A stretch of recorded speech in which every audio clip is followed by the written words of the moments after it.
I will make you fishers of men. Come with me and be my friends.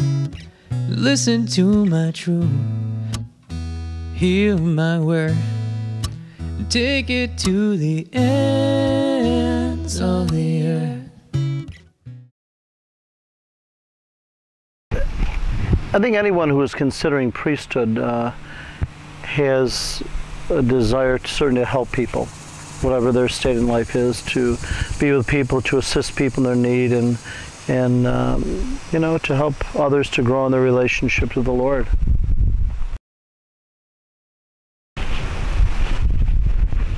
I think in terms of hearing a call, there's no one specific time, at least in my own life, there's no one specific time when you hear that call from God, but I think it's something that's kind of sown, like the seed sown in your heart. It grows, and as you know, get older, mature, and I think begin to grow a little in holiness and in prayer, you begin to hear a little bit more clear what the Lord is asking of you.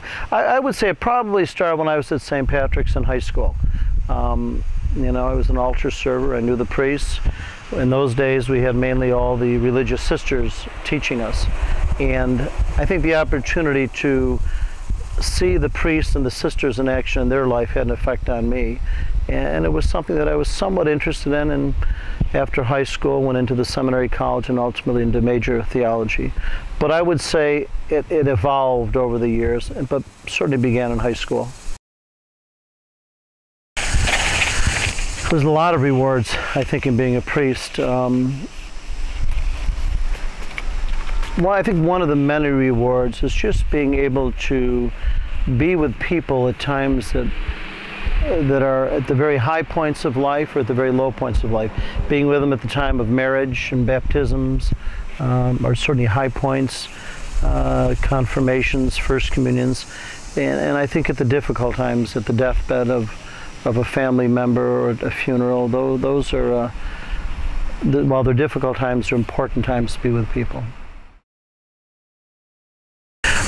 There are some difficult things. I don't think there's anything bad at all. I think there are some difficult times in the sense that as we, you know, as the years go on and our vocations seem to be, we don't seem to have as many vocations as we have in the past. The workload remains the same and grows. So it's a very busy life, but it's a fulfilling life. And you know, I think you just do it a day at a time like anything, and do the best you can with the time and talents that God has given us. Well, first of all, that it is a process of discernment. It's nothing that comes immediate. It's not black and white. There's going to be days when you might feel that you're truly called, and other days when you struggle to wonder. And I think that's part of growing.